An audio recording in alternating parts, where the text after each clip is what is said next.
আলাইহিস সালামের যে বয়ান হবে, ইব্রাহিম আলাইহিস সালাম এবং তার সন্তান যে ইসমাঈল আলাইহিস সালাম এবং তার দ্বিতীয় স্ত্রী বিবি হাজেরা, আমার যে আল্লাহ রাব্বুল আলামিন নবীদের স্ত্রী আমাদের মা, আর নবীদের ছেলেমেয়েরা আমাদের ভাই বোন। কি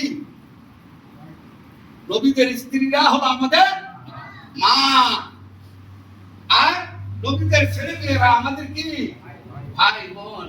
আমাদের অনেকে মা ফাতেমা বলে। মা ফাতেমা, মা ফাতেমা কার? বিশ্ব নবী মুহাম্মদুর রাসূলুল্লাহ সাল্লাল্লাহু আলাইহি ওয়াসাল্লাম। কথা বুঝেছেন? তা কাজেই আপনারা এই যে তিনটি বয়ান এখন আসবে এই পরের শুক্রবারে, যে বাবা এবং মায়ের কত বড় ইজ্জত আল্লাহ দেখেন।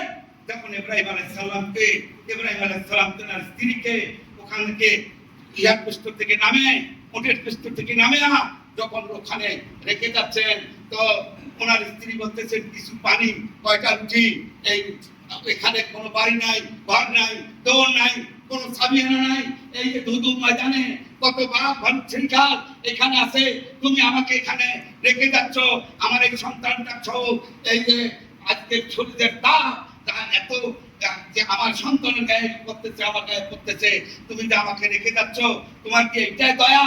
কিন্তু ইব্রাহিম আলাইহিস সালাম দেখতেছে না। তখন বিবি হাজেরা বললেন, হে ইব্রাহিম একটু দাঁড়াও, তুমি কি আমাকে এখানে আমার আল্লাহর হুকুমে রেখে যাচ্ছ?